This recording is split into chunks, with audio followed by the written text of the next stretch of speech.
साहब।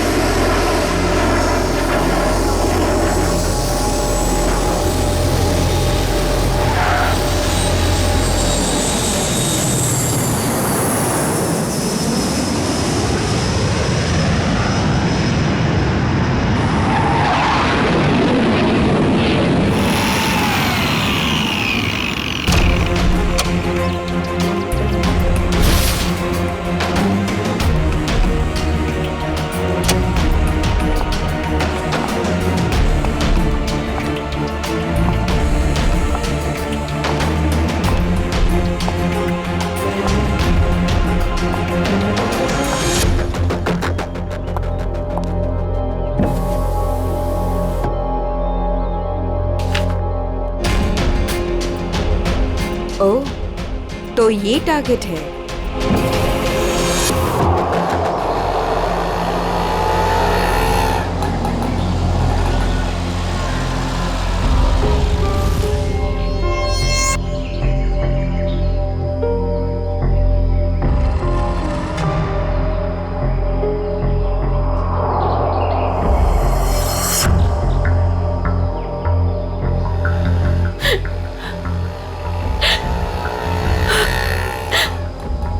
तो यही का बताया था, लेकिन अब तक आए क्यों नहीं? आ जाएगा अमित, आ जाएगा। संजनी बेटा, तुम इतनी चिंता मत करो। रास्ते का मामला है, कहीं देर हो गई होगी उसको। हाँ भाभी, हो सकता है भैया कहीं ट्रैफिक में फंस गए हो। मुझे तो बहुत घबराहट हो रही है, कहीं कुछ हो ना गया हो रास्ते में। ये लो भाभी, आ गए भैया। आप फालतू में इतना परेशान हो रही थी। ये लो, आ गए।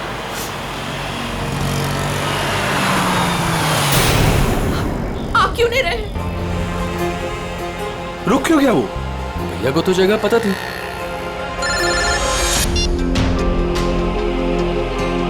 तुमने मुझे जिस जगह रुकने को कहा हुआ है, मैं उसी जगह पर रुका हुआ हूँ। ये अचानक जगह बदलने की वजह क्या है? लेकिन हेलो, सुनो तो। हेलो, काट दिया। ये लोग यहाँ क्या कर रहे हैं? इन लोगों को मैंने मना किया था कि मेरे पीछे मत आए।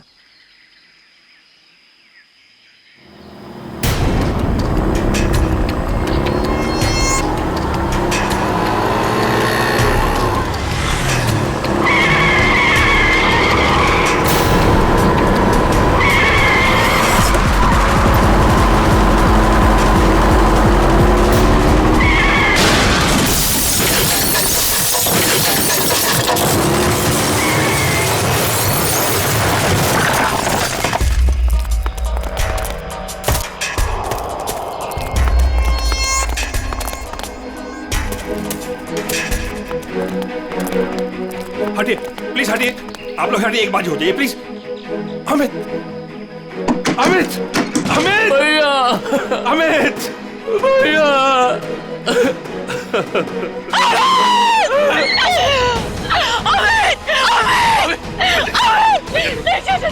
चाचा जी, मुझे लगी हो गया। क्यों लगी? चाचा जी, मुझे जाने, मुझे देखने दीजिए, मुझे देखने दीजिए। देखने के लिए कुछ नहीं बता। नहीं चाचा जी, नहीं, आप झूठ बोल रहे हैं। नहीं, ये झूठ है। भाभी, भैया सच में हमारे साथ नहीं रहे। संभालो अपने आप को प्लीज, प्लीज।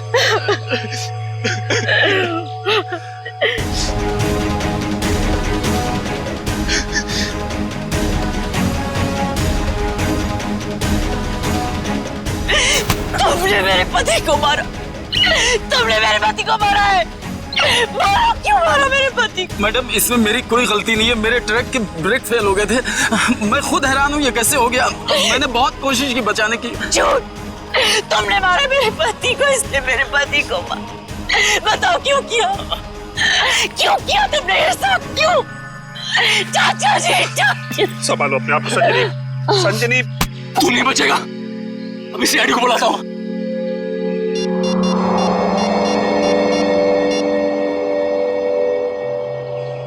Hello CID.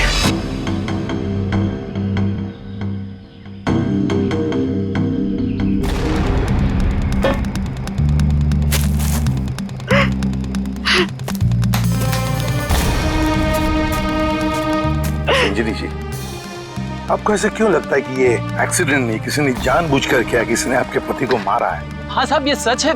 मैं भला क्यों मारूंगा? ये एक्सीडेंट है साहब। बाद में बात करूंगा। बताओ। सर ये जानबूझकर किया गया है। मेरे पति को मुझसे छीन लिया गया है। साहब अच्छा खासा मैं गुजरात से चला आ रहा था, कहीं भी कुछ नहीं हुआ, यहीं पर आकर मेरी गाड़ी के ब्रेक फेल हो गए साहब। साहब वो गाड़ी बिल्कुल मेरे सामने थी, मैं ब्रेक लगाने की कोशिश भी कर रहा था, लेकिन साहब ब्रेक नहीं लग रहा था। साहब मैंने हॉर्न भी बजाया, स्टीयरिंग काटने की कोशिश की साहब, लेकिन ये एक्सीडेंट हो गया साहब। साहब मैंने बहुत बचाने की कोशिश की, स्टीयरिंग काटने की कोशिश की, स्टीयरिंग जाम हो गया साहब, इसीलिए ये एक्सीडेंट हुआ साहब। सही कह रहा है सर, ये किसी ने स्टीयरिंग और ब्रेक के साथ छेड़छाड़ की है सर। अच्छा, देखा आपने, मैं कह रही थी ना, ये एक सोची समझी साजिश है। मेरे पति को मार दिया गया है सर, और मैं आपको बता सकती हूँ क्यों। छोड़ दो संजनी, अब हम कुछ भी कर ले, हमारा अमित तो वापस आने वाला नहीं, हमारा तो घर ही उजड़ गया ना। अब किसी को कुछ बता के क्या फायदा होने वाला है? क्यों छोड़ दूं चाचा जी, अब छुपाने वाली बात रही क्या गई है। अमित तो अब नहीं रहे, और काजल का कोई पता ही नहीं। काजल? ये काजल कौन है?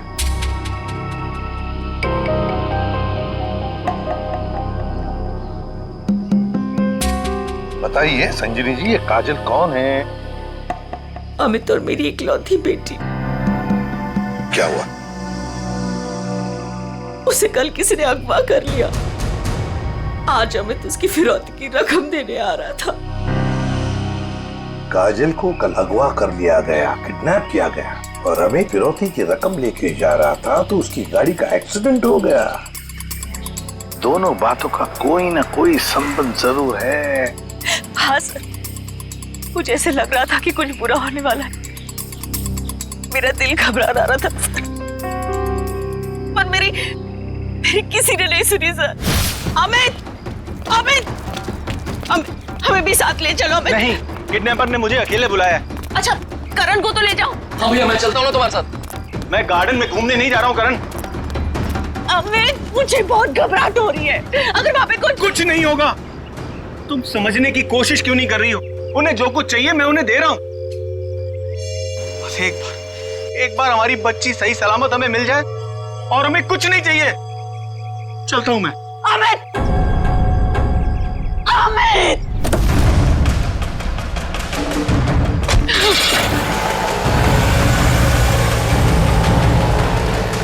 संजनी चलो अंदर चलते हैं, सब ठीक हो जाएगा। ओके चाचा जी, मुझे बहुत घबराहट हो रही है, हमें पुलिस को बता देना चाहिए। नहीं संजनी, देखो तुम हमारे घर की बहू हो, लेकिन मैं तुम्हें अपनी बेटी जैसे समझता हूं, इसलिए तुम्हें नसीहत दे रहा हूं, अपने पति से पूछे बगैर कोई भी ऐसा कदम मत उठाओ प्लीज।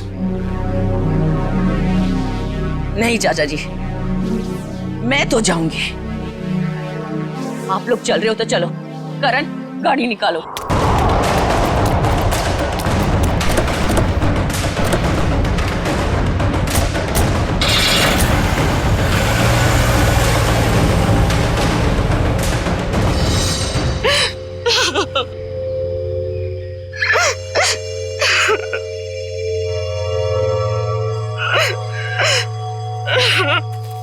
सर, कोई उस आदमी को क्यों मारेगा जो उसे फिरौती देने आने वाला था?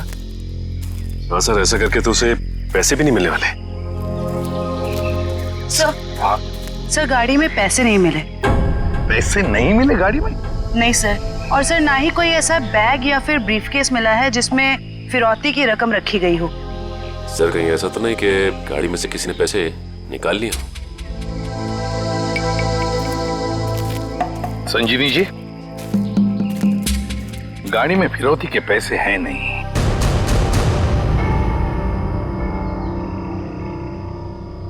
पैसा नहीं था। पैसा नहीं था?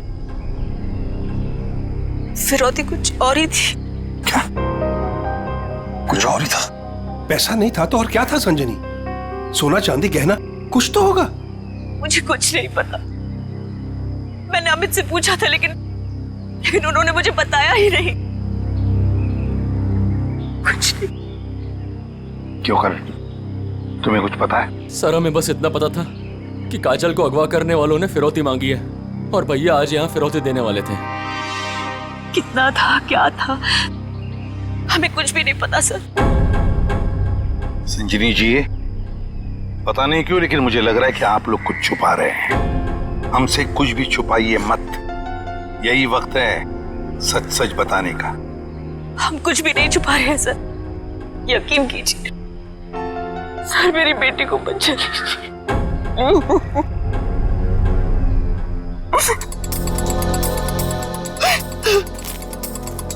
फिरौती के लिए पैसे नहीं देने थे तो फिर और क्या हो सकती थी फिरौती? और फिर अमित ने ये सब छुपाया क्यों? क्यों छुपाया अपने परिवार वालों से भी? एक्सीडेंट से पहले तुम कहीं रुके थे क्या? कुछ इतनी देर के लिए कि जिस वक्त में कोई तुम्हारा स्टीयरिंग या फिर ब्रेक के साथ कोई छेड़छाड़ करे। हाँ साहब, यहाँ से ठीक 2 किलोमीटर पहले टोल नाका है, वहाँ के अफसर ने मुझे रोका था। यहाँ से 2 किलोमीटर पहले? साहब यहीं पे रुके, यहीं पे। साहब यहीं पे था वो टोल नाका, ये अचानक गायब कैसे हो गया? साहब मैं जब गाड़ी लेकर आया था यहीं पर था, मैं सच कह रहा हूँ साहब।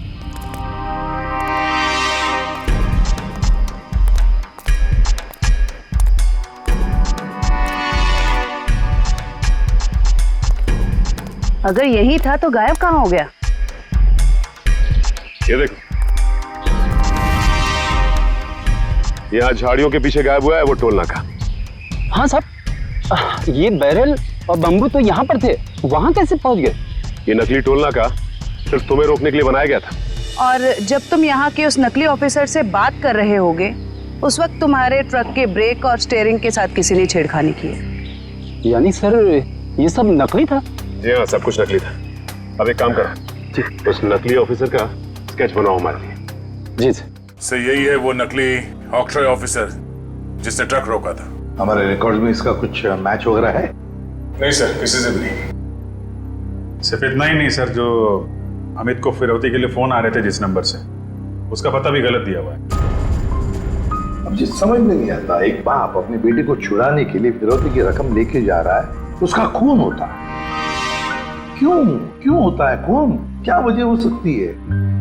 और सर फिरौती अगर पैसा नहीं है तो और क्या हो सकता है? बॉस, शायद मैं कुछ मदद कर सकता हूँ आप लोगों को।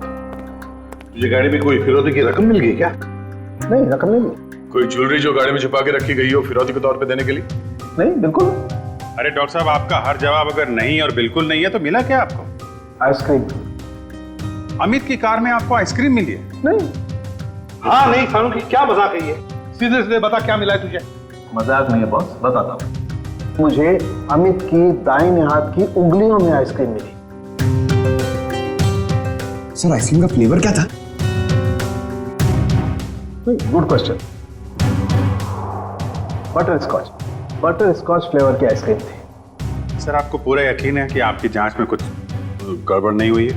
तुम्हें मेरी जांच पर यकीन है कि नहीं? सर है, यकीन है, मगर ये यकीन करना थोड़ा मुश्किल हो रहा है सर कि एक आदमी अपनी अगवा की हुई बेटी के लिए फिरौती लेके जा रहा है और इस काम से पहले वो बटर स्कॉच आइसक्रीम के मजे लेने लगता है। देखो भाई, वो क्या कर रहा था क्या नहीं कर रहा था ये मुझे नहीं मालूम। अब इस क्लू से आप लोग कुछ ढूंढ सकते हैं तो ढूंढिए। मैं चलता हूं, बाय।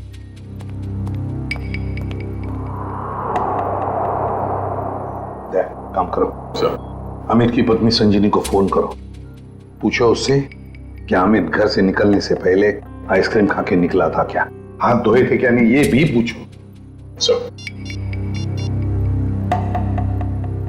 समझ में नहीं आता, एक बाप अपनी बेटी को छुड़ाने के लिए फिरौती की रकम लेके जा रहा है मगर बीच रास्ते में रुककर आइसक्रीम खाता है, बटर स्कॉच आइसक्रीम।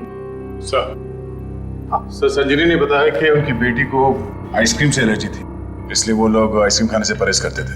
और घर में भी आइसक्रीम नहीं रखते थे सर। ये लो, इसका तो एक ही मतलब हो सकता है कि अमित ने आइसक्रीम घर से निकलने के बाद खाई है। सर ये अमित कैसा बाप है सर?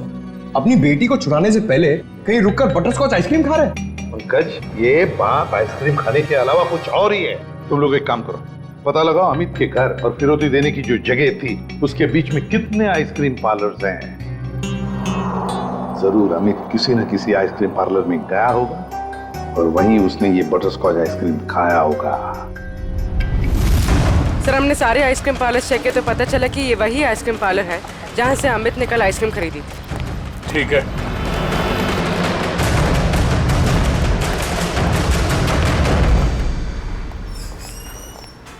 आइए सर।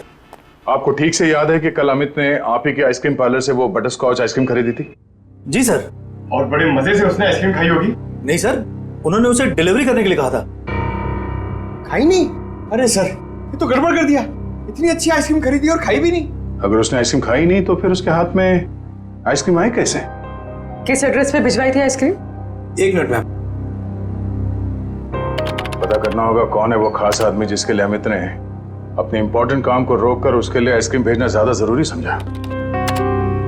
ये नाम है। ये तो अमित के घर का एड्रेस है। सर समझ में नहीं आ रहा, अमित अपनी बेटी को छुड़ाने के लिए जा रहा था और यहाँ से उसने अपने घर आइसक्रीम भिजवाई। वही तो, ये कोई खुशी की बात तो थी नहीं जो आइसक्रीम भेजना बहुत जरूरी है। अच्छा, ये आइसक्रीम की डिलीवरी कितने बजे हुई थी? तकरीबन 1:30 बजे। सर उस समय तो अमित के एक्सीडेंट की छानबीन चल रही थी। इसका मतलब है घर पे परिवार का कोई भी नहीं होगा। 1 मिनट, अभी पता करता हूँ। हेलो संजनी जी। जी आपसे एक बात की जानकारी चाहिए थी। क्या कल दोपहर 1 से 1:30 बजे के बीच आपके घर आपके नौकर ने या फिर वॉचमैन ने किसी आइसक्रीम की डिलीवरी ली थी? ठीक है, okay okay, thank you. Manager साहब, उस वक्त उनके घर पे कोई भी नहीं था। वॉचमैन और उनके घर के नौकरानी को उन्होंने छुट्टी दे रखी थी, घर पे ताला लगा हुआ था। तो फिर आइसक्रीम की डिलीवरी कैसे हुई? लेकिन सर हमारे रिकॉर्ड के मुताबिक कल ये डिलीवरी हुई थी। ये डिलीवरी किसने की थी? गिरीश। गिरीश?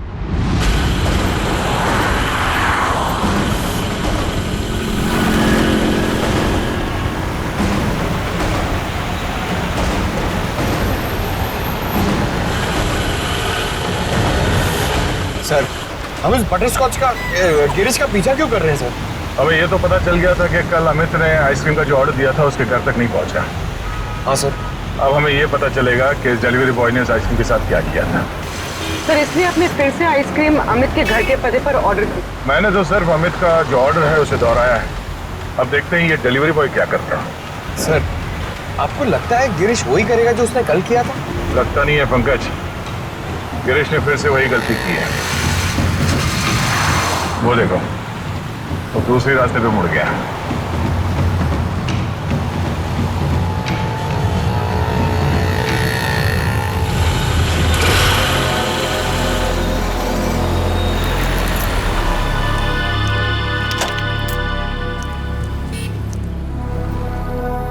सर ये तो बस स्टॉप पे आके रुक गया।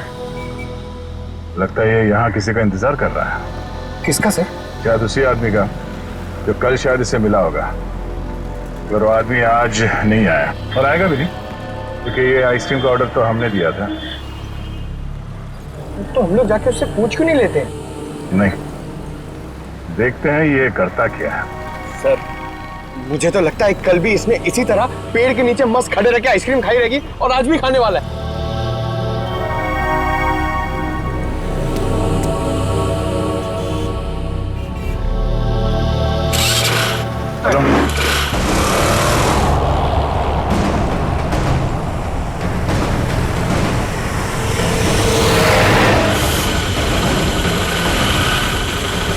अबे यार, इसने तो आइसक्रीम का मिल्क शेक बना दिया होगा।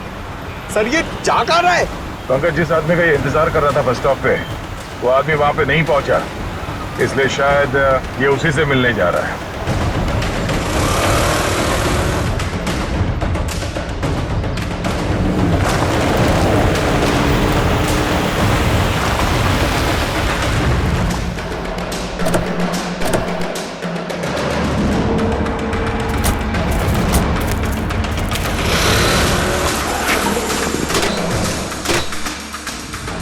लगता है ये उसी आदमी को ढूंढता हुआ यहाँ पर आया।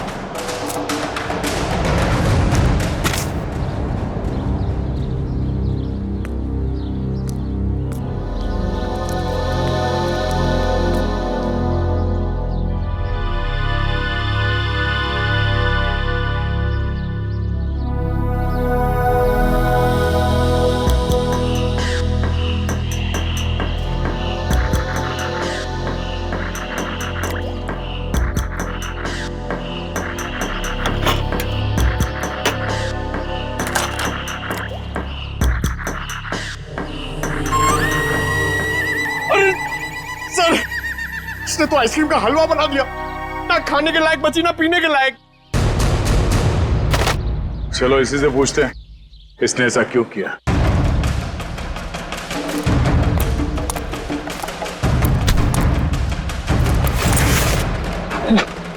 अब टिका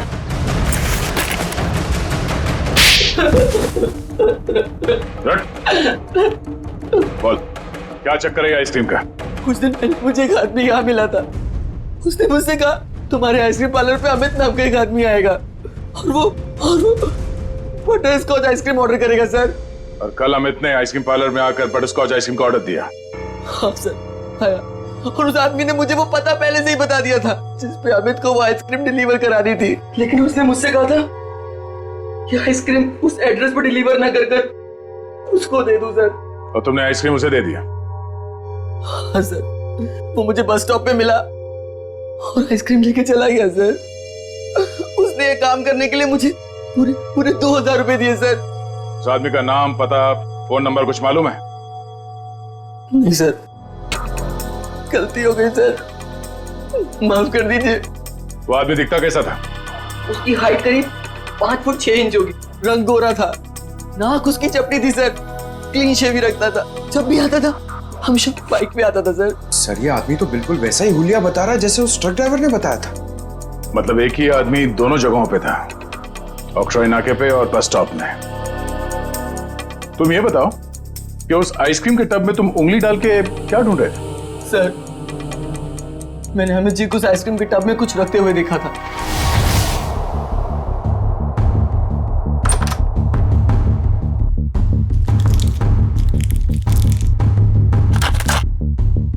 मैनेजर साहब, हाँ, इस आइसक्रीम के डिब्बे की डिलीवरी करा दीजिए जल्दी। इसका टाइम पे पहुंचना बहुत जरूरी है। आप बेफिक्र रहिए, ये बिल्कुल समय पे पहुंच जाएगा। जी इस बात का ध्यान रखिएगा कि यही डब्बा पहुंचे, कोई दूसरा नहीं। हाँ बिल्कुल यही डब्बा पहुंचेगा और आपकी आंखों के सामने। Girish, yes sir. बेटा ये डब्बा इस पते पे दे आना। Okay sir. ठीक है। ओह, तो इसीलिए अमित की उंगलियों पे वो आइसक्रीम लग गया जिसके ट्रेसेस डॉक्टर सालुंके को मिले थे। हाँ सर।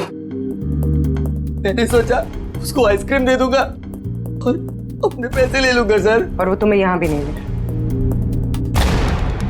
नहीं मिला। फिर मैंने सोचा कम से कम मैं उस आइसक्रीम के टब में से वो कीमती चीज तो निकाल लूं।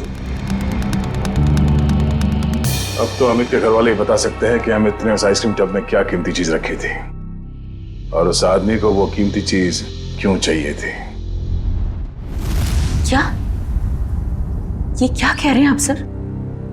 फिरौती देने से पहले अमित आइसक्रीम खरीदने गए थे? जी हाँ, और उसने उस आइसक्रीम में कुछ रखा था। हाँ, और जरूर वही चीज फिरौती थी। क्या लगता है आप लोगों को, क्या रखा होगा उसने आइसक्रीम में? सब कल सुबह मैंने उनके हाथ में एक यूएसबी ड्राइव देखा था जब वो स्टडी रूम से निकले थे। USB drive? 1 मिनट सर, कहीं अमित ने वो यूएसबी ड्राइव आइसक्रीम में तो नहीं रखा? सर ऐसा ही था, और भी ऐसे रखे रहते थे उनके पास। ऐसी क्या खास बात छुपा के रखी होगी यूएसबी ड्राइव में अमित ने जो फिरौती के तौर पर इस्तेमाल किया?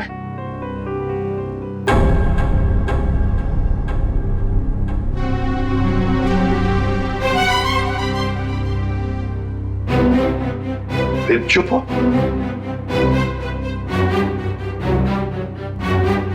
आप लोग चुप क्यों हैं? क्या छुपा रहे हैं आप लोग? प्लीज मत छुपाइए, जो भी है सच सच बताइए, वरना बहुत देर हो जाएगी और काजल की जान को खतरा भी हो सकता है। बताइए। सर वो दरअसल सबको हम बताते हैं कि हम एक्सपोर्ट इंपोर्ट का बिजनेस करते हैं, बट एक्चुअली में कुछ और ही है। सर, हम सरकार के लिए लाइव हथियार बनाते हैं।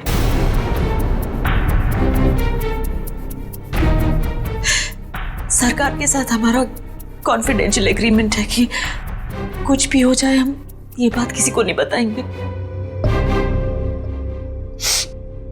तो कहीं कोई खुफिया जानकारी तो नहीं थी इस यूएसबी ड्राइव में जो अमित ने आइसक्रीम में डालकर दे दिया किसी को? गद्दारी की है अमित ने, देश के साथ गद्दारी। नहीं नहीं, वो गद्दार नहीं थे। हो सकता है कि बेटी की अगवा होने की वजह से एक बेचारा बाप टूट गया हो और उसने गलत कदम उठा लिया हो। बेटी की वजह हो या और कुछ भी, मगर देश के साथ कोई भी गद्दारी नहीं कर सकता। दया को फोन करो, कहो उसे कि ये सब कुछ उस आदमी ने किया है जिसने आइसक्रीम की डिलीवरी ली थी। उठाओ उसे। ये हमारे देश की सुरक्षा का सवाल है, हमारे देश की सुरक्षा का सवाल।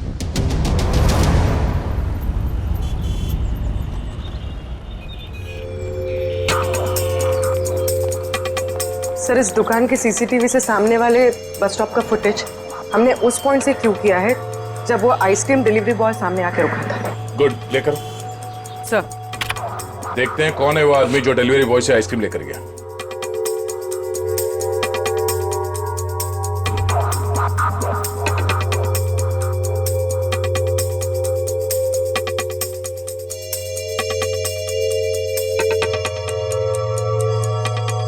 यही है वो आदमी, मतलब वो डिलीवरी बॉय सच बोल रहा था, ये लेकर गया आइसक्रीम।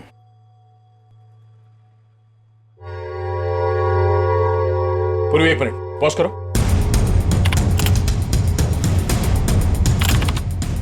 जूम करो। बाइक का नंबर दिख रहा है, पता करते हैं ये है कौन। मैं बस थोड़ी देर टीवी देख लेता हूं।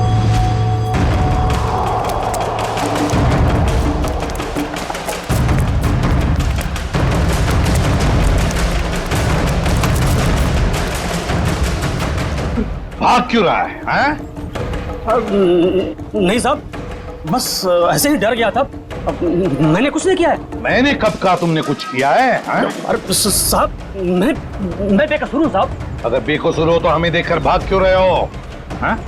नहीं, मैंने बस वैसे ही। देख, ऑक्ट्रॉय ऑफिसर बनकर तुमने उस ट्रक के ब्रेक और एक्सीलरेटर के साथ छेड़खानी की।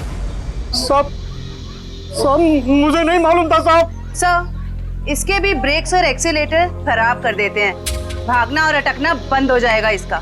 नहीं साहब। तो फिर बता। मुझे नहीं मालूम कि कोई ट्रक में कुछ खराबी करने वाला है, और मुझे साहब ये भी नहीं मालूम कि ट्रक से किसी की जान जाने वाली थी। वो आइसक्रीम का बॉक्स जो तुम्हें उस डिलीवरी बॉय ने दिया था, उस आइसक्रीम के बॉक्स का क्या किया तुमने? साहब, मैंने आइसक्रीम बॉक्स किससे डिलीवरी की थी साहब? किसके कहने पर? किसके कहने पर किया सब ये तुमने? साहब, वो एक औरत थी। एक औरत? हाँ साहब। और वो औरत मिली कहाँ तुम्हें? सर, एक बस स्टॉप पर वहीं मिली थी वो, और ये साहब, ये सब कुछ मैंने पैसे के लिए किया साहब। उसका नाम पता तो मालूम नहीं होगा तुम्हें? शक्ल भी नहीं देखी होगी, क्यों? नहीं साहब, नाम नहीं मुझे मालूम है। वो जब आई थी तो उसने अपना चेहरा शॉल से ढक रखा था। उस औरत ने तुम्हें कांटेक्ट कैसे किया? साहब, उसने मुझे कॉल किया था। सचिन, इसका मोबाइल फोन चेक करो, देखो कहां से आया था ये कॉल। बताओ। सर, ये उसका नंबर है सर। ठीक है। किस बस स्टॉप पर मिली थी? सर, यारी रोड बस स्टॉप पर सर। यारी रोड। सर, ये यारी रोड तो 20 किलोमीटर दूर। कोई बात नहीं सचिन, जाएंगे हम 20 किलोमीटर दूर यारी रोड बस स्टॉप पर। जरूर कोई ना कोई सुराग मिल ही जाएगा। सर, इसका क्या करना है? जेल भेज दें? नहीं नहीं जयवंती, इसे जाने देते। वैसे भी ये कुछ काम का नहीं रहा हमारे, है ना? बहुत बहुत शुक्रिया साहब, बहुत बहुत शुक्रिया।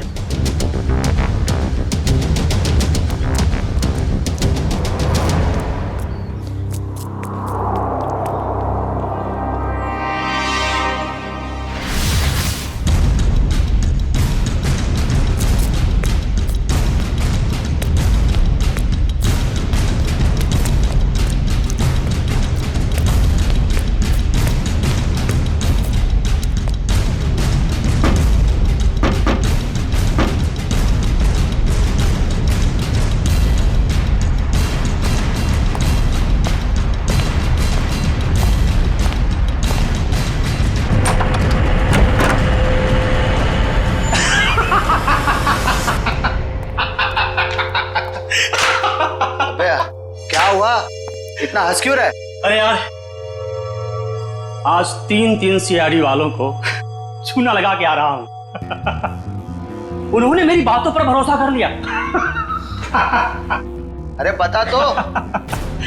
अरे यार, सीआईडी वालों ने तो मुझे पकड़ ही लिया था। मुझे लगा कि आज तो मैं गया, लेकिन उसके बाद मैंने कहानी सुनाई। एक ऐसी कहानी सुनाई ऐसी कहानी सुनाई कि सीआईडी वालों को भेज दिया कि आरी रोड बस स्टॉप। बिल्कुल झूठी कहानी।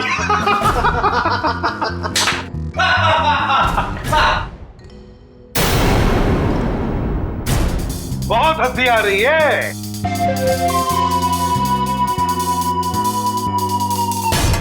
चलो अब हम भी एक कहानी सुनाते हैं तुम लोगों को कि कैसे सीआईडी वालों ने इस टॉमी को बेवकूफ बनाया।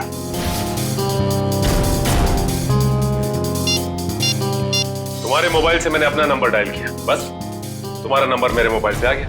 और तुम्हारा नंबर ट्रैक करते करते हम यहां तक पहुंचे तुम सबकी बारात निकालने।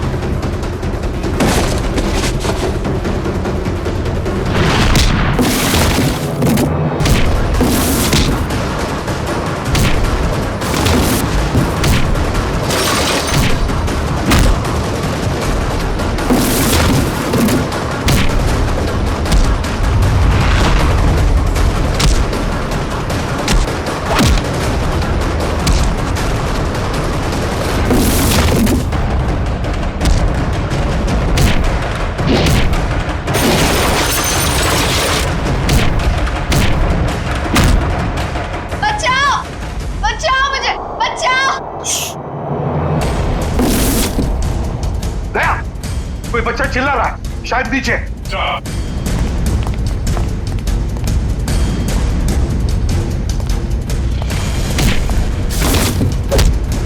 तुम काजल हो?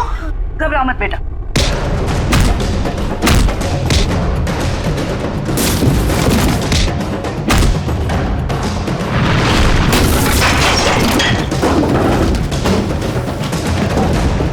चलो।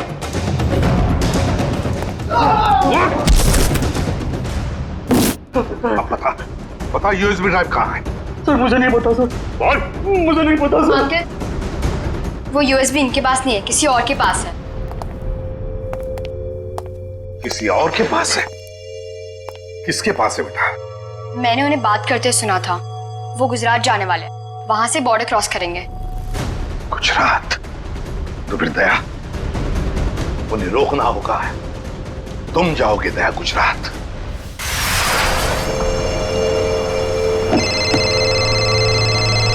हेलो निखिल, नजरें गड़ा के रखना। हाँ सर। बॉर्डर की तरफ यही दोनों रास्ते जाते हैं, उन्हीं में से किसी में होगा वो। ओके सर, ओके, हम लोग नजर रखते हैं। और ये भी पता चला है कि वो हरे रंग की ओपन जीप है। निखिल, हरे रंग की जीप में वो लोग, हरे रंग की, समझे? हरे रंग? कहीं भी दिखाई पड़े रोक लेना उनको। Okay sir. वो लोग हरे रंग की जीप में बॉर्डर की तरफ जा रहे हैं। बॉर्डर क्रॉस कर रहे हैं? हाँ सर। हरे रंग की जीप?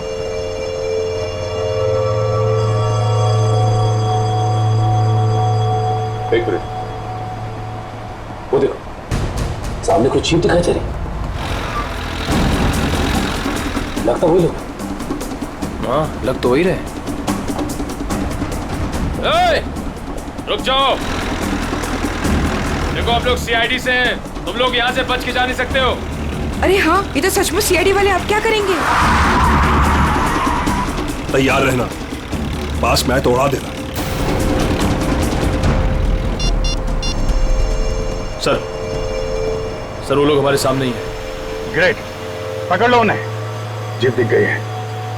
ठीक है सर, हम उनके पीछे ही हैं।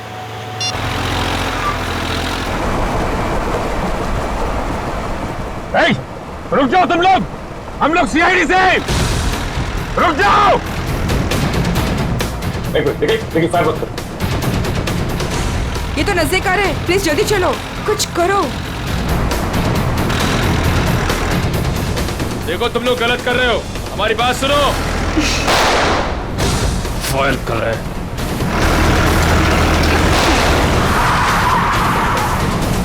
देखो तुम लोग गलत कर रहे हो, अपने आप को हमारे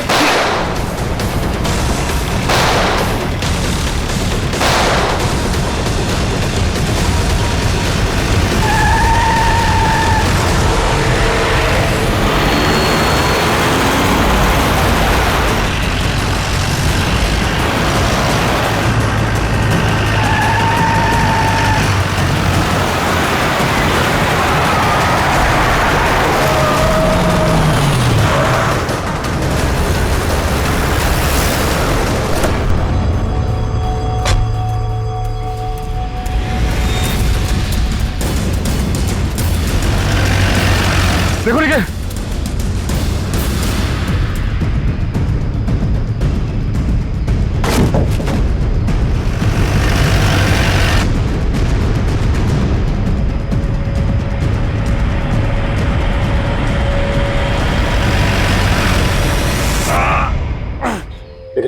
एक काम करो जल्दी, अभिजीत सर को इन्फॉर्म करो जल्दी। इस गाड़ी को भी अभी खराब होना था। सर हम लोग उनका पीछा कर रहे थे, सर हमारी गाड़ी फंस गई। Oh no. सर उनको पता चल गया हम उनका पीछा कर रहे हैं। हाँ सर। Okay sir. ठीक है, हम लोग देखते हैं। ओके सर, ठीक है सर। चलो यार, उन लोगों की जीप तो फंस गई है और दुश्मन निकला जा रहा है। क्या करें? एक रास्ता है हमारे पास, गाड़ी घुमाओ गया।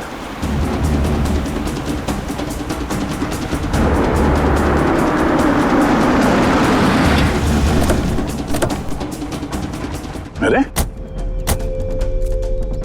ये कहां ले आए तुम? ये तो फ्लाइंग क्लब है। और ये सामने प्लेन भी खड़ा हुआ है। प्लेन? अरे हाँ, कुछ दिनों पहले तुम प्लेन चलाना सीख रहे थे ना, तो तुम ये प्लेन उड़ा सकते हो? कोशिश कर सकता हूं। क्या बात है, चलो।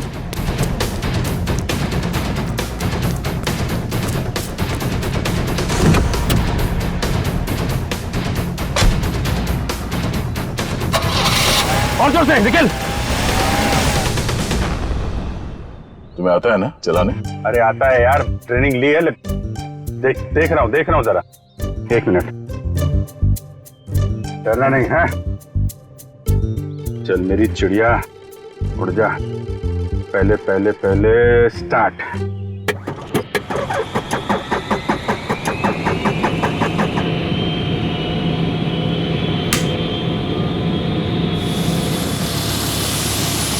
अरे अभिजीत, ये कहाँ जा रहा है? अरे यार एक मिनट करता हूँ। अभिजीत क्या कर रहे हो यार? ये कहाँ जा रहा है? तुम्हें चलाना आता है? ये हो जाएगा यार। अभिजीत, ये सवाल क्या? बैठे रहो, हो जाएगा यार। ये अरे आजा चिड़िया, इधर आजा। क्या यार, मैंने 2 ही लेसन लिए थे। अरे यार, अरे पकड़ के बैठो। चल। याद आया। यही है।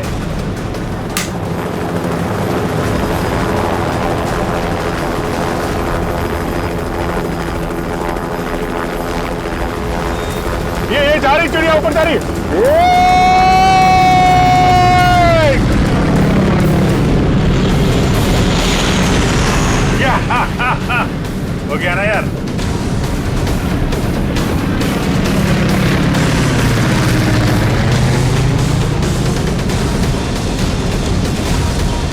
अभिजीत संभाल के।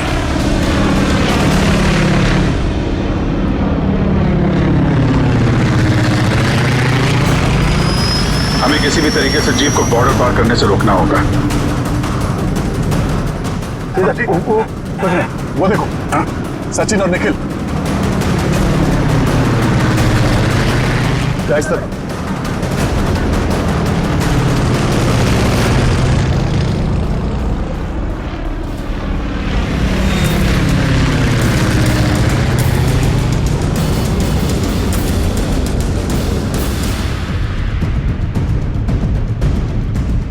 जीप आगे होनी चाहिए।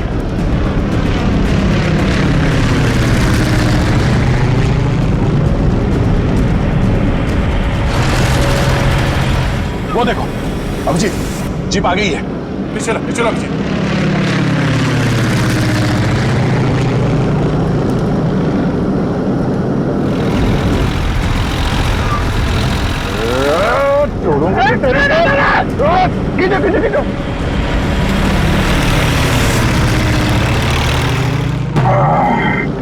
यार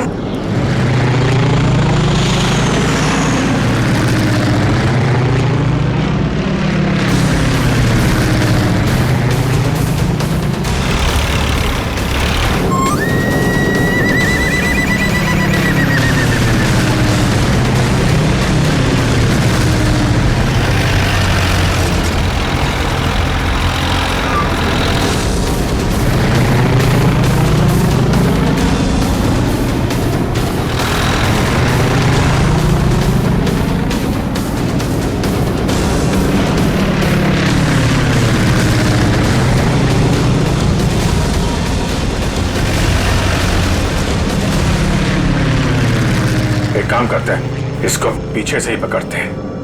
जो भी करना संभाल के करना है।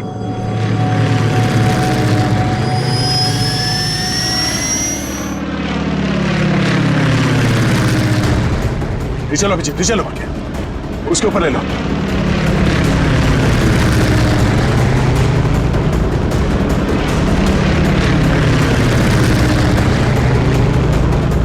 छोड़ूंगा ना इसको आज। दया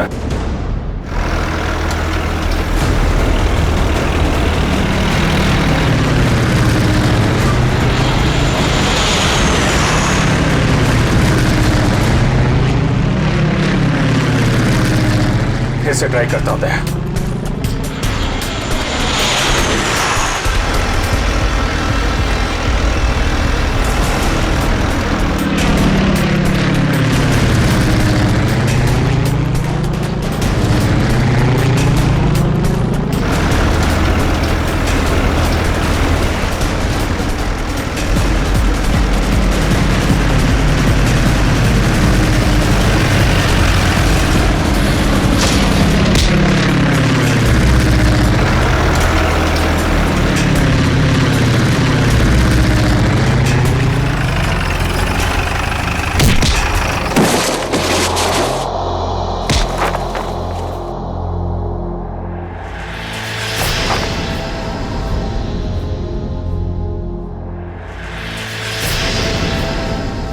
जगन,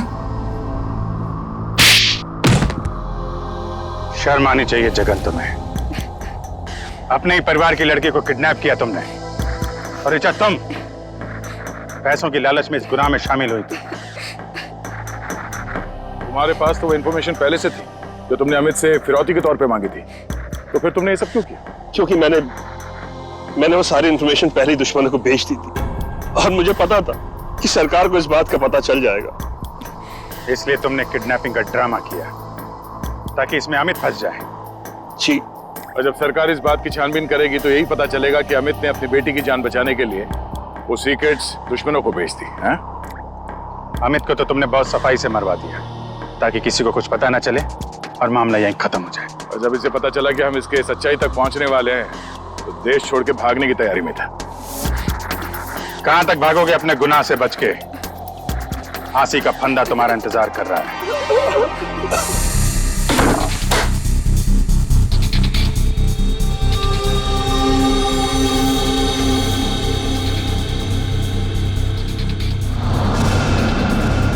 मुझे अपना के मुझे फिर से पराया क्यों कर दिया माँ?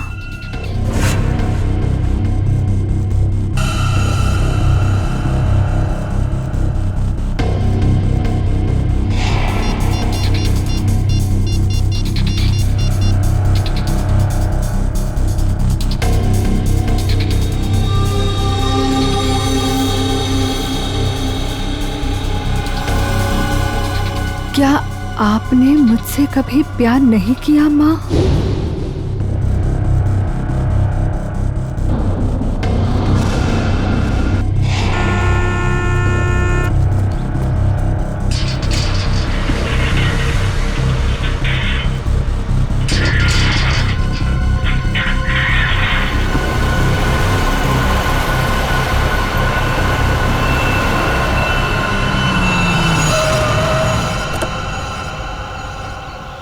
नमस्ते मैडम जी। नमस्ते।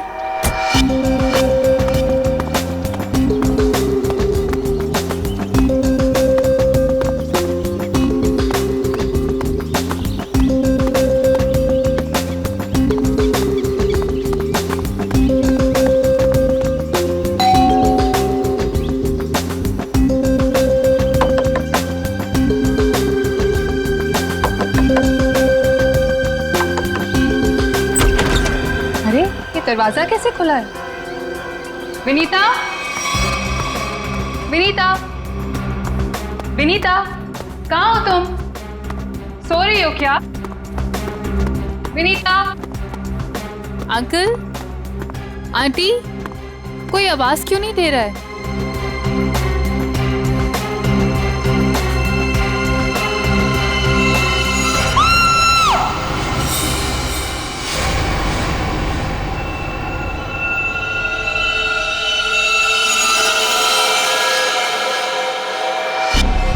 काफी खून बहा है सिर से, लगता है किसी भारी चीज से मारा गया है। सर बाथरूम में ये लोहे का रॉड मिला है सर, इस पे ताजे खून के धब्बे हैं। सर हो सकता है इन दोनों को मारने के लिए इस रॉड का इस्तेमाल किया गया है। उंगलियों के निशान मिल सकते हैं इस पे। संभाल कर रख दो।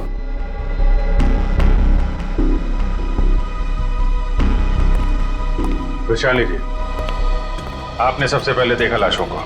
मैंने और मेरी फ्रेंड विनीता ने टेनिस खेलने का प्लान बनाया था। जब मैं यहाँ आई तो विनीता मुझे नहीं मिली और अंकल आंटी की लाश। लाश के आसपास किसी को देखा था? यहाँ पे कोई नहीं था। और बाहर का दरवाजा खुला हुआ था? जी, पर मुझे विनीता की फिक्र हो रही है क्योंकि उसका फोन सुबह से बंद आ रहा है। विनीता का कोई फोटो है आपके पास? फोटो तो ये रही। वंश सर, ये फोटो सब चेक ना किया और पुलिस स्टेशन में भेजो, इसकी जान को खतरा हो सकता है। सर। और आप हैं यहाँ के वॉचमैन।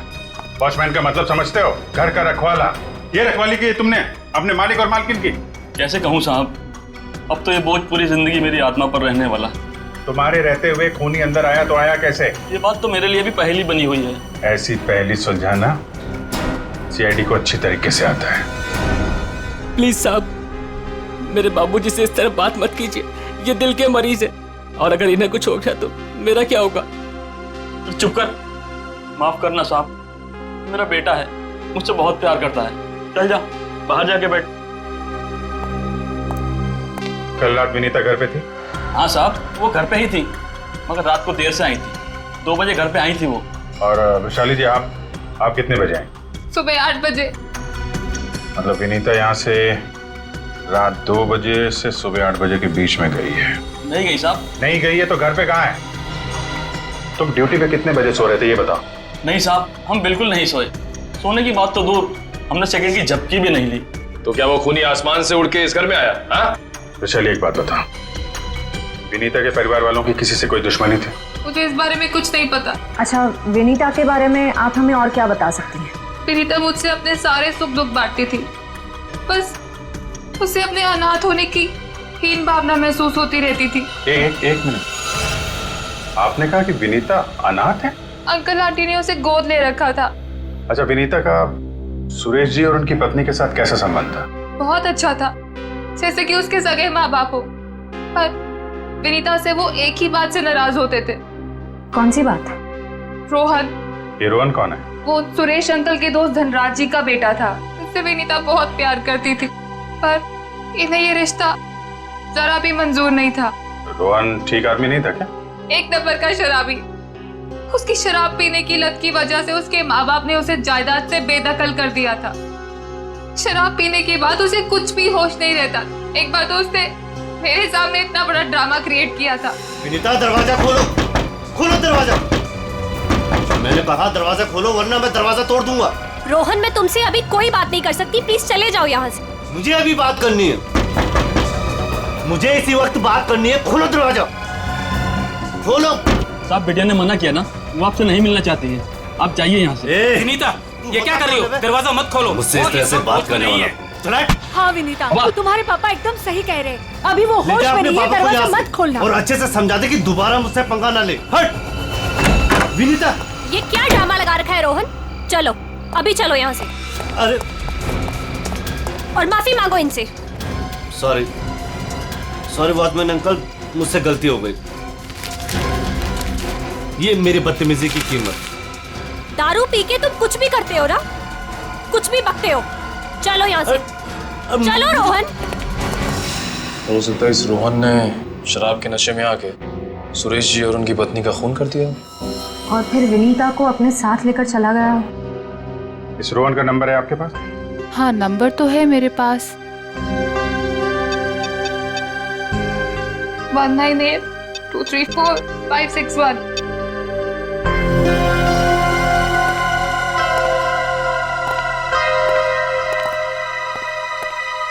रोहन का फोन भी बंद आ रहा है। सर, अब एक बात समझ में नहीं आ रही है। अगर वो खूनी मेन गेट से अंदर नहीं आया तो फिर कहाँ से आया? घर को चेक करते हैं।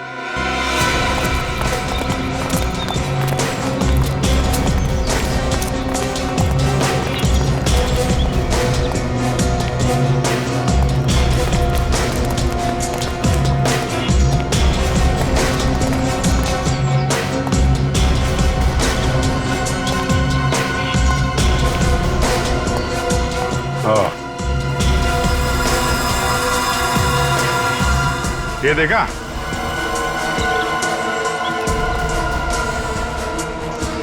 लगता है खूनी यहाँ से अंदर आया और फिर यहीं से बाहर भाग गया। सर, खूनी यहाँ से आ जा सकता है, लेकिन खूनी विनीता को यहाँ से कैसे लेके जा सकता है? हाँ सर, अगर विनीता के साथ उसने जोर जबरदस्ती की होगी तो विनीता चीखती चिल्लाती शोर मचाती। हो सकता है विनीता को बेहोश कर दिया। इसके पहले उसे कुछ हो, हमें उसे ढूंढना होगा और इस रोहन से भी मिलना पड़ेगा।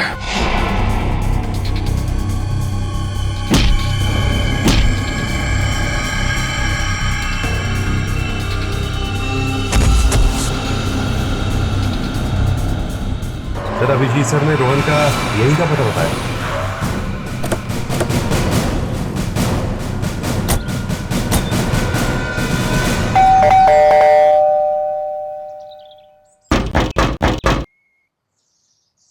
सर, ये रोहन वाकई में अंदर नहीं है या फिर जानबूझ के दरवाजा नहीं खोल रहा है? अभी पता चल जाएगा।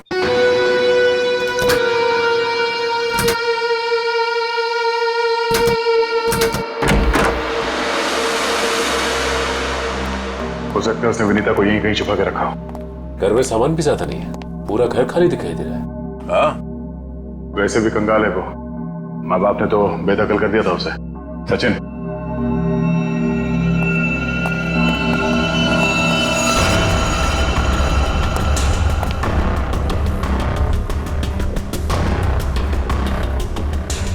सर, यहाँ तो कोई भी नहीं है, ना ही विनीता और ना ही रोहन। हो सकता है उसने अपना ठिकाना बदल दिया। काम करो, घर की तलाशी लो, कोई ना कोई सुराग जरूर मिलेगा।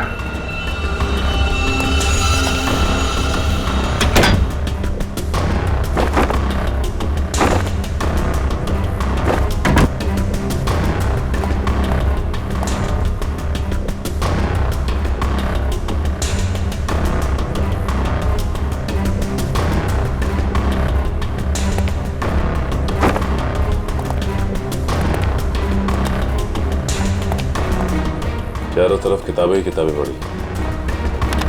लगता है इस रोहन को किताबें पढ़ने का बहुत शौक था। नजरिया बदलिए, बहुत अच्छी किताब है ये।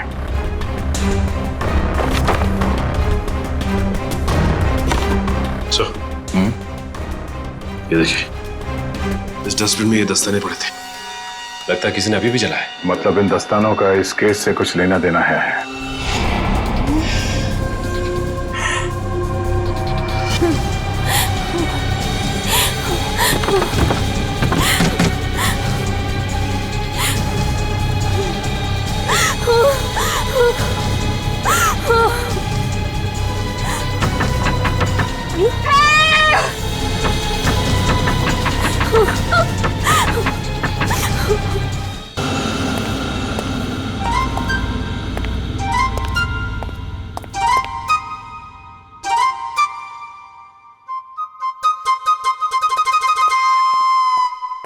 Ready sir. मेरे इतने बड़े शरीर के इत्तू से दिमाग में ना एक बात नहीं घुस रही है। कौन सी बात? ये रोहन का मेन मकसद था विनीता से शादी करना, करेक्ट? करेक्ट। फिर इसने अपने सास ससुर की जान क्यों ली? अरे वृषाली ने बताया था ना कि उसे शराब पीने की बहुत जबरदस्त लत थी, और शराब के नशे में लोग अक्सर कुछ भी कर जाते हैं, उन्हें कुछ याद नहीं रहता। हाँ क्या? क्या? शराब के नशे में इतनी ऊंची दीवार कोई कैसे चढ़ सकता है, भले रस्सी के सहारे क्यों? और फिर विनीता, वो तो शराब नहीं पीती, वो क्यों गई रोहन के साथ? सर वैसे भी विनीता तो उनकी सगी बेटी थोड़ी थी। जो कुछ भी हो, जो कुछ भी हो, लेकिन वो अपने माता पिता से बहुत प्यार करती थी। नहीं नहीं नहीं, कुछ और ही चक्कर है। लगता है इन दोनों को मारने का ही प्लान था। सर हाँ, लगता है ये काम किसी लुटेरे का होगा। फ्रेडी लुटेरा नहीं हो सकता। कोई लूटने के लिए आता तो घर का सारा सामान वैसे के वैसे कैसे रहता? नहीं नहीं, ये मुजरिम जो भी है ना, उसका एक ही मकसद था, इन दोनों को खत्म करने का। सर, हाँ, एक बहुत ही हैरान कर देने वाली बात पता चली है। क्या? सर विनीता ने एक हफ्ते पहले फायर ब्रिगेड में फोन किया था, और ये रही उस फोन कॉल की audio clip. Hello fire brigade, मेरे घर में आग लगी है, प्लीज जल्दी किसी को भेज दीजिए। मेरा एड्रेस है 603 हर्ष विहार शांति नगर। लेकिन सर जब फायर ब्रिगेड वाले उनके घर पहुंचे तो विनीता की मम्मी माला जी ने उन्हें ये कहकर वापस भेज दिया कि वहां कोई आग वाग नहीं लगी है। हाँ, उसके घर में तो कोई आग लगने का निशान भी नहीं मिला। अरे झूठ क्यों कहा उसने? यही बात तो समझ में नहीं आ रही। फायर ब्रिगेड वाले ने खुद देखा था स्टोर रूम से धुआं निकलते हुए, उसने अंदर जाना भी चाहा, लेकिन माला जी ने उसे रोक दिया। माला जी ने फायर ब्रिगेड वाले को अंदर जाने से रोक दिया? क्यों? कुछ और ही चक्कर है।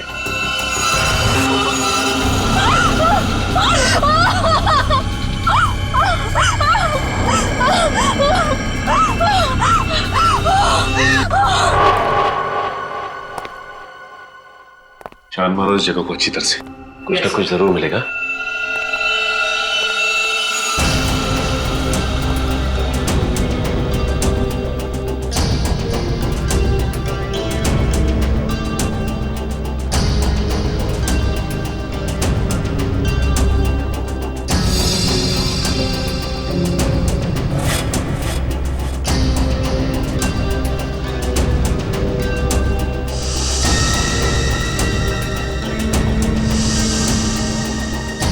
ये क्या?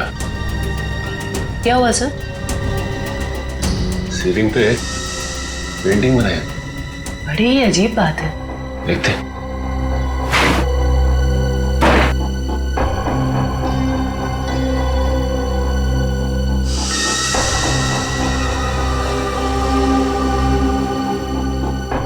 ये क्या? ये तो लगता है धुएं से बना हुआ निशान है, जलने की वजह से। मतलब सर फायर ब्रिगेड वाला सही कह रहा था, यहाँ पे आग तो जरूर लगी है।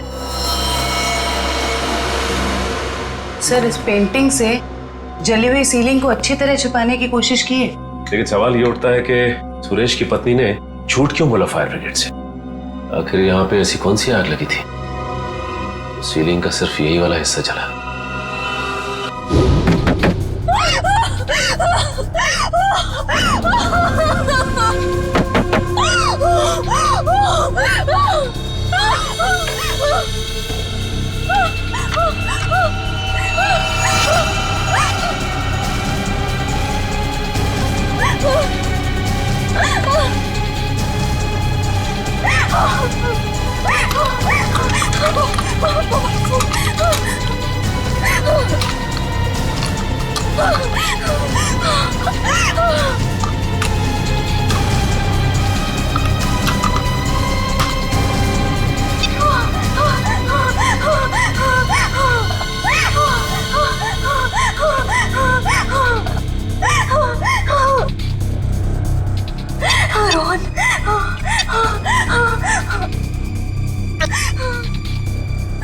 रोहन फोन क्यों नहीं उठा रहा?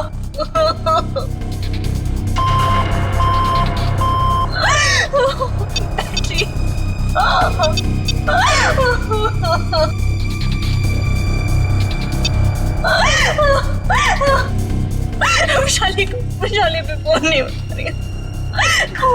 बैटरी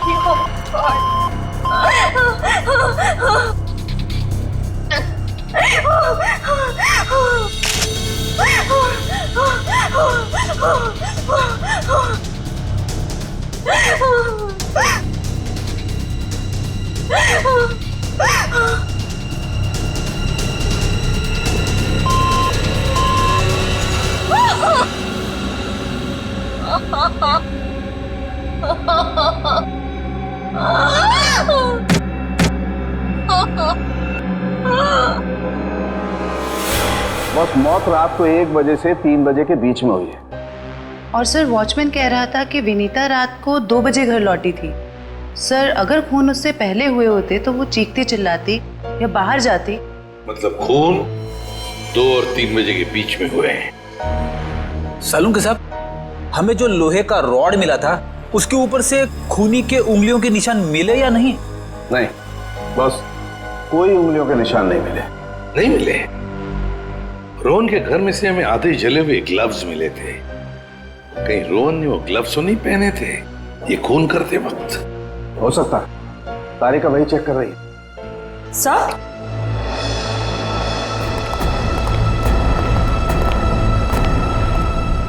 सर ये खास किस्म का सॉल्यूशन है, इकोडेल्पाइट नाम। अगर मैं इस सॉल्यूशन को इन दस्तानों पर डालूं तो इन दस्तानों पर जो कुछ भी लगा हुआ होगा वो अलग हो जाएगा। अरे वाह, फॉरेंसिक टेक्नोलॉजी कहां से कहां पहुंच गई है।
अरे इन पे तो खून लगा है, देखते हैं किसका है।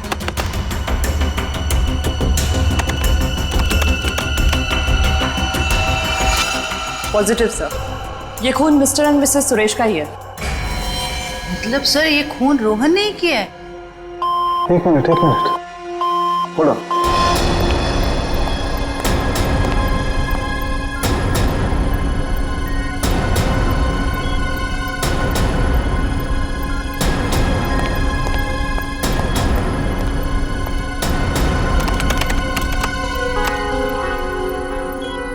बस वो देखो,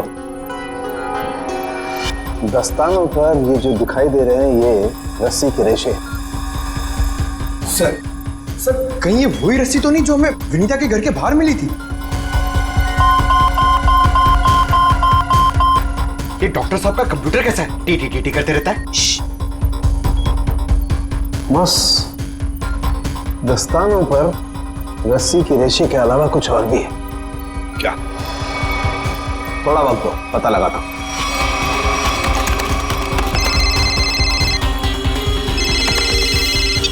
हाँ श्रेया, ठीक है। क्या?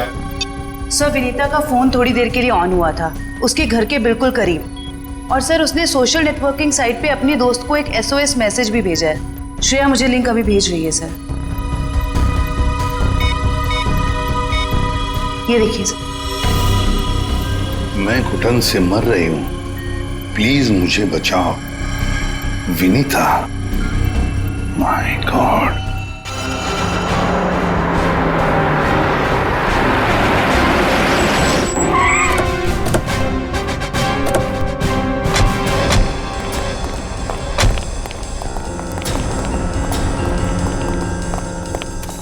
कल मोबाइल कंपनी ने बताया कि विनीता का फोन आखिरी बार यही ऑन हुआ था। इस घने जंगल में नेटवर्क मिला, यही बड़ी बात है। जरा देखो आसपास।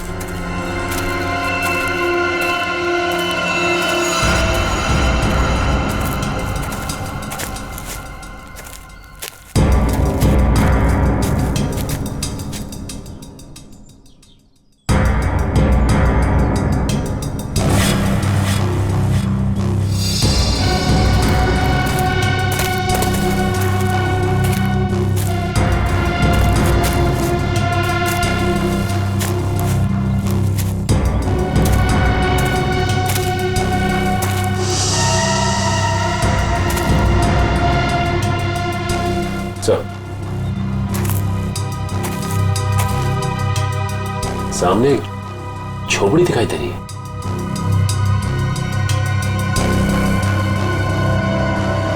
दिव्या, पंच।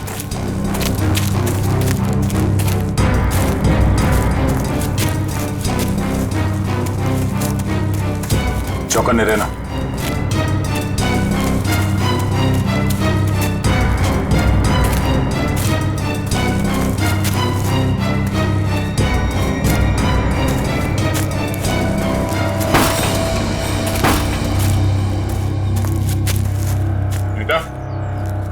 बेटा, तो तलाशी लो।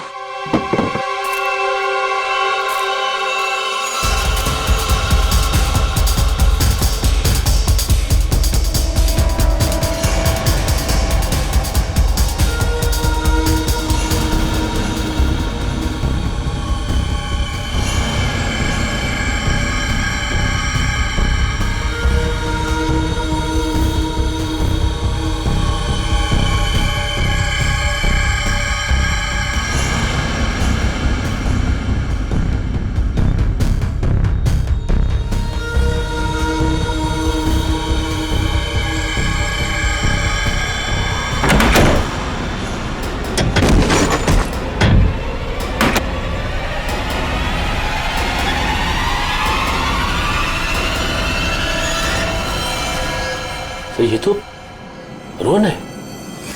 सॉरी वॉचमैन अंकल, मुझसे गलती हो गई। हम लोग सोच रहे थे कि सब रोहन का किया था, पर किसी ने इसे ऊपर पहुंचा दिया। सर नहीं, ऐसा तो नहीं कि विनीता ने अपनी आत्मरक्षा के लिए इसे मार दिया? नहीं, इसे भी ठीक वैसे ही मारा है, सर पे वार करके, जैसे विनीता के माँ बाप को मारा था। खूनी को एक ही है। सकता है कि खूनी ने रोहन को मारा और विनीता को साथ ले गया। हो सकता है, या ये भी हो सकता है कि वो यहीं कहीं आसपास हो। तो देखो,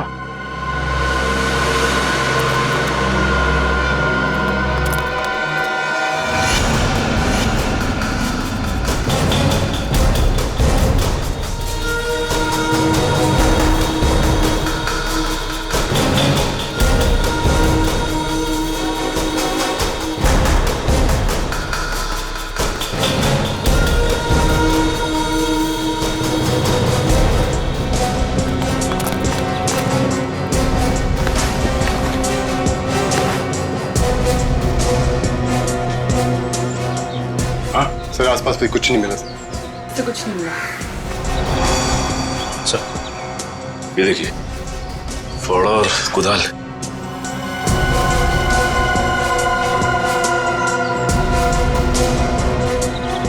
कहीं जमीन के नीचे तो नहीं? यहाँ पे खुदाई का सामान पड़ा हुआ है, जरा फावड़ा दिखा ना।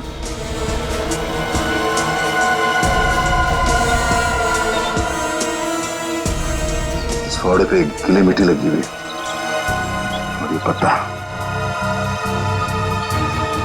तो विनीता को यहाँ जमीन के नीचे रखा गया है, जंगल के किसी ऐसे हिस्से में जहाँ पे ये पत्ते मिलते हो।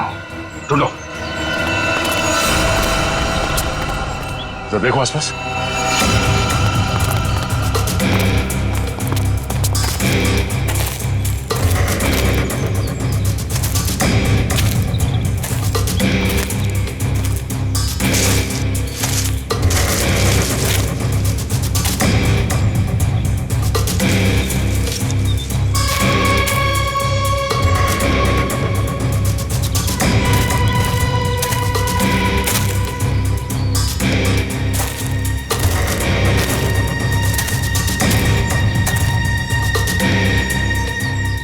सचिन, वंश, दिव्या, ये देखो, लगता है हाल फिलहाल में यहाँ खुदाई हुई है। वंश, खुदाई का औजार लिया जल्दी। सर।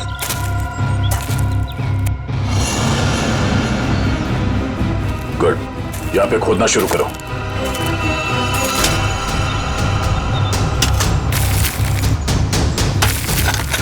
एक मिनट हट जाओ।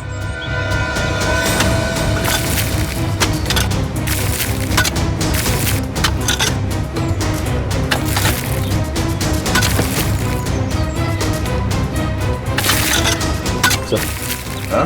कुछ है। एक मिनट, खोदना बंद करो, हाथ से निकालो।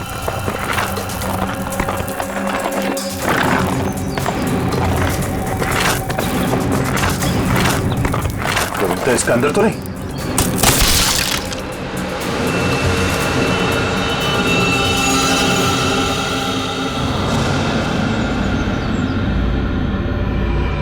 विनीता! ओह नो, सांसें धीमी चल रही है, इसे अस्पताल ले जाना होगा। निकालो उसको बाहर जल्दी। हाथ दो, निकालो बाहर, निकालो। पैर पकड़ो उसके। चलो।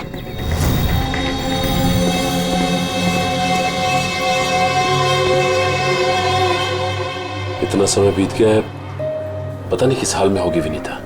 हम तो वक्त रहते उसे यहाँ ले आए, उम्मीद तो यही है कि वो ठीक हो जाएगी। ठीक भी हो जाएगी तो भी रोहन की मौत और उसके माँ बाप की मौत का सदमा पता नहीं बर्दाश्त कर पाएगी कि नहीं। मैं हमेशा कहता हूँ कि सीआईडी में सबसे मुश्किल काम यही है, किसी को किसी अपने की मौत की खबर देना। हाँ डॉक्टर साहब, कैसी है विनीता? अब खतरे से बाहर है, उन्हें होश आ गया। गुड, हम उनसे बात कर सकते हैं? हाँ बात कर सकते हैं, लेकिन वो काफी तनाव में, बहुत देर तक कम ऑक्सीजन में रहने की वजह से फिलहाल बहुत ज्यादा कमजोर है वो। थोड़ा संभाल के ध्यान रखिएगा इस बात का। ठीक है, हम इस बात का ख्याल रखेंगे। Thank you. चलो।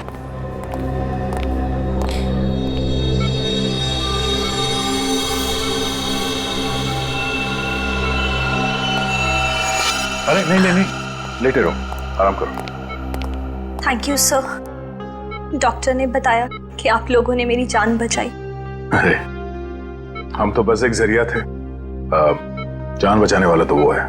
ये ऊपर वाले की भी मुझे समझ नहीं आती। जब उसने मेरी जान बचाई तो मेरे मम्मी पापा की जान भी बचा लेते। तो तुम्हें अपने माता पिता के मर्डर के बारे में पता है? हाँ जी सर, जिस वक्त ये सब हुआ मैं नीचे हॉल में रोहन से फोन पे बात कर रही थी, तभी मैंने कुछ आवाजें सुनी। फिर क्या हुआ?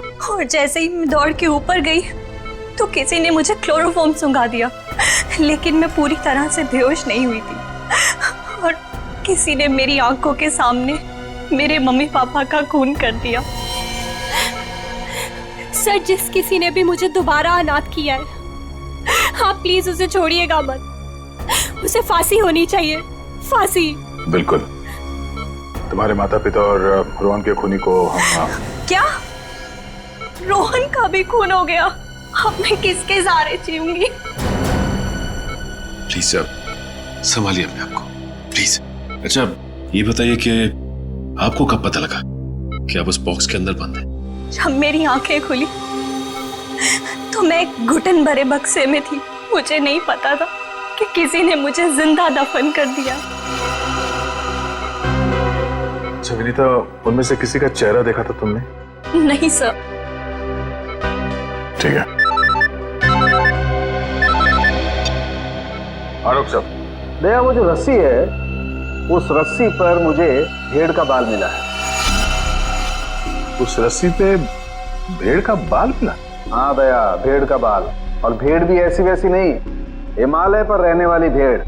ओह, मतलब वो रस्सी किसी ऐसे आदमी का है जो हिमालय पर्वत के आसपास जाके आया है या फिर वहीं का रहने वाला है? बिल्कुल बिल्कुल। ठीक है डॉक्टर साहब, मैं आपसे बाद में बात करता हूँ। ओके। अच्छा हाँ दया, विनीता कैसी है? ठीक है, होश आ गया उसे। गुड गुड, चलो ठीक है फिर, बाय। Okay sir. विनीता, ये बताओ कि तुम्हारे आसपास में कोई ऐसा आदमी है जो हाल ही में हिमालय जाके आया था क्या, या फिर वहीं का रहने वाला हो जो यहाँ पे आया हो? सिर्फ हिमालय पे नहीं, नेपाल भी गए थे मम्मी पापा। अच्छा, कब की बात है? 1 महीने पहले की। वो खुद से वहां गए थे या ये ट्रैवल एजेंट के जरिए टूर पैकेज में? टूर बुक करवाया था सर। इससे उनके पैसे भी बच जाते थे और उनके नए दोस्त भी बन जाते थे। लेकिन उन्हें नहीं पता था कि ये टूर उनकी जिंदगी का आखिरी टूर होगा। संभालो अपने आप को। विनीता, हमें उस ट्रैवल एजेंट का नंबर चाहिए। सर, विनीता के माता पिता के साथ जितने भी लोग नेपाल गए थे उन सभी से पूछताछ कर लिए। तो क्या पता चला? सर, नेपाल में एक अनाथ आश्रम है। सुरेश जी और माला जी जब भी नेपाल जाते थे वो इस अनाथ आश्रम में जरूर जाते थे। बानवीर संस्था। विनीता को भी तो यहीं से गोद लिया था माला और सुरेश ने। जी सर। हाँ, देखते हैं जरा इनसे बात करके।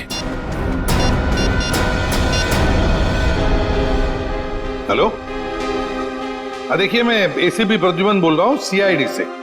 जी हाँ, मुंबई। अच्छा देखिए, मुझे माला और सुरेश के बारे में कुछ इंफॉर्मेशन चाहिए। हाँ हाँ, वो 1 महीने पहले आपके यहाँ आए थे ना? अच्छा अच्छा, तो प्लीज एक काम करेंगे आप, वो फोटोग्राफ्स हमारे सीआईडी के वेबसाइट पर मुझे भेज देंगे आप? Okay, thank you. क्या हुआ सर?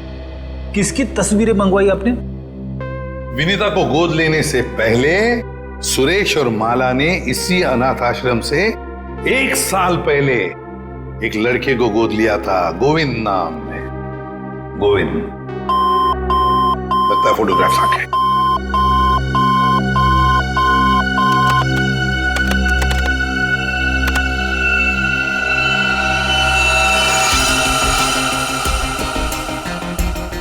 पांच साल की उम्र थी, साल 1999।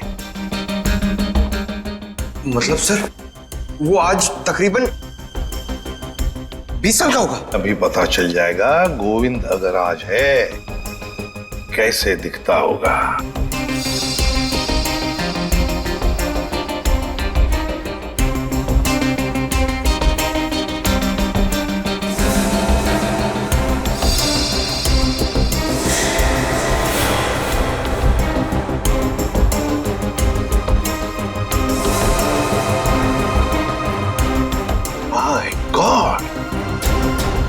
माय गॉड, ये गोविंद है।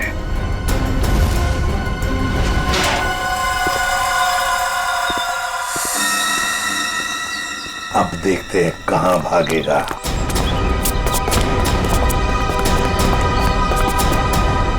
ठीक है सर, हमें देख के अंदर भाग गया है। जब गीदड़ की मौत आती है तो वो शहर की तरफ भागता है, मगर ये तो अंदर भाग गया। मगर सर, वो अंदर की तरफ क्यों भागा? वो तो पकड़ा जाएगा। ऐसे मुजरिम बाहर की तरफ भागते हैं, मगर ये अंदर भागे या बाहर, पकड़ा तो ये जाएगा ही। कहां गया ये? अभिजीत, दया, सर फैल जाओ, मैं सामने से घुसता हूं।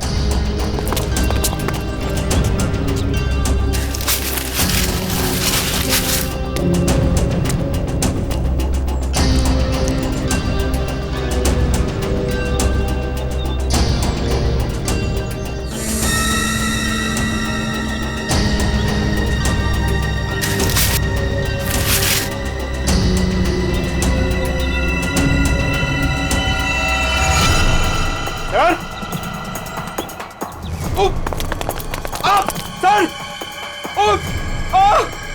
अरे अरे क्या हुआ? सर खुजली हो रही है सर। अरे खुजली कहाँ से होने लगी तुम्हें? सर बहुत तेज खुजली हो रही है सर। ये झाड़ की वजह से। अभिजीत क्या हुआ इसे? सर ये प्लांट ये बहुत गड़बड़ है, इसकी वजह से इसको खुजली हो रही है। एक मिनट अरे जल्दी से हॉस्पिटल ले जाओ। कुछ नहीं होगा, आ जाओ आराम से संभाल के। तो जानबूझकर हमें यहाँ अंदर बुलवा लिया है, जाल रचा है उसने खुजली वाले पौधों का। संभल के रहना, यहीं कहीं छुपाई है।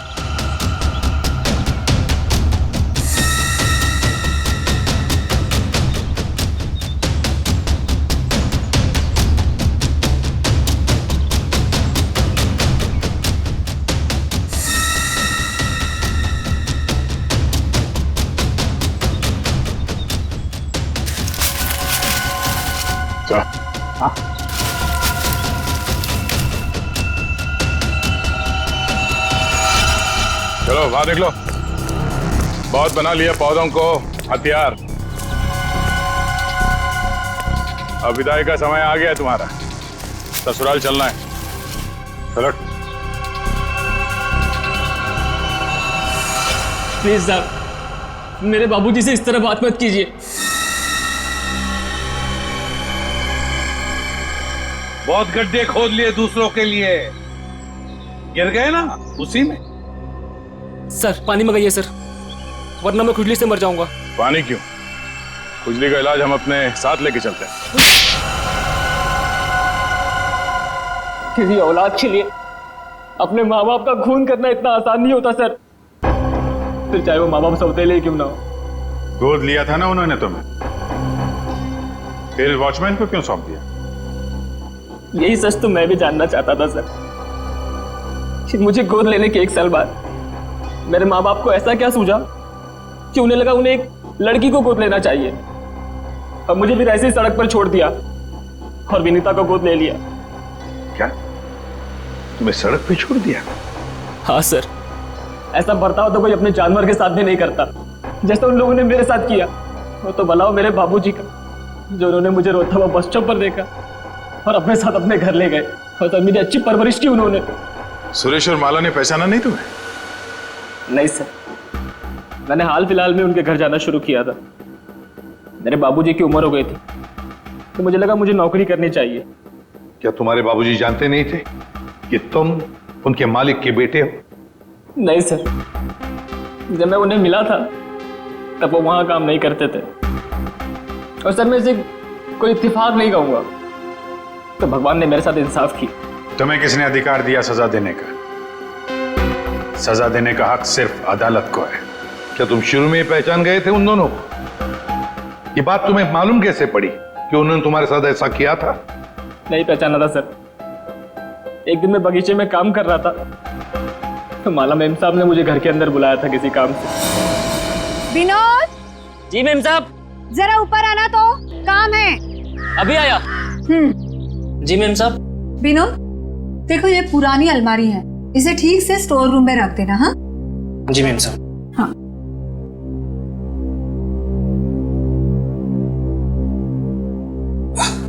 क्या हुआ विनोद, बहुत भारी है क्या? बहुत ज्यादा भारी मैम साहब। एक काम करता हूँ, इसमें से कुछ सामान बाहर निकाल लेता हूँ। मगर निकाला हुआ सामान फिर से रख देना अंदर। हाँ जी मैम साहब। हाँ।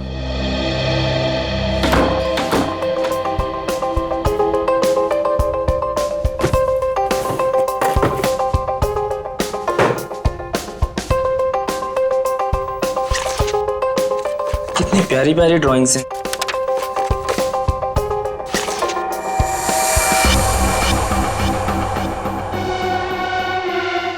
ये तस्वीर तो मेरे बचपन की है। इसका मतलब साहब और मेम साहब ने मुझे गोद लिया था। विनोद, कितनी देर, जल्दी करो। जी मेम साहब, बस हो गया।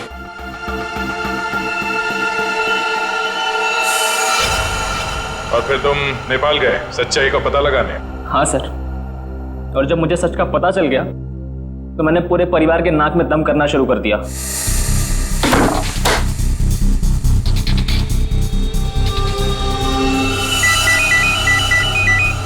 किसका फोन है?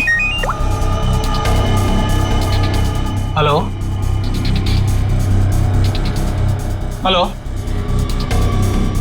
अरे जवाब क्यों नहीं दे रहे हो? हेलो, कौन है? ऐसा क्यों किया? कौन बोल रहा है? आपका बेटा। बेटा? क्या? बताइए, ऐसा क्यों किया? मुझे अपना बनाकर फिर से अनाथ क्यों कर दिया? देखो, ऐसी बातें फोन पर नहीं होती हैं। आमने सामने मिलो, फिर बैठ के बात करते हैं। बताइए कहाँ मिलना है? मेरे घर। ठीक है, पहुंच गया।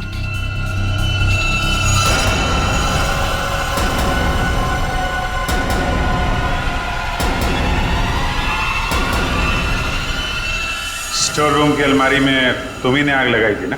हाँ सर, पर माला जी नहीं चाहती थी कि उनकी सच्चाई दुनिया को मालूम पड़े और समाज में उनकी बेइज्जती हो, इसीलिए फायर ब्रिगेड को भी उन्होंने वापस भिजवा दिया। और रोहन? रोहन को क्यों मारा? मैं रोहन को नहीं मारना चाहता था सर, उससे मेरा कोई लेना देना था ही नहीं। मैं तो उसके घर गया हुआ था वो दस्ताने रखने के लिए, ताकि आप लोगों को दस्ताने उसके घर से मिले और आप लोग उस पर शक करें। उसने मुझे देख लिया सर, मजबूरन मुझे उसे मारना पड़ा। बदले की आग में तूने 3 खून किए, एक मासूम को जिंदा दफनाने की कोशिश भी की। ये कैसा बदला? ये बदले की आग तुम्हें फांसी के फंदे तक ले जाएगी, फांसी के फंदे तक। इस तरह के और भी एपिसोड देखने के लिए हमारे चैनल को सब्सक्राइब करें और बेल आइकन दबाना ना भूलें।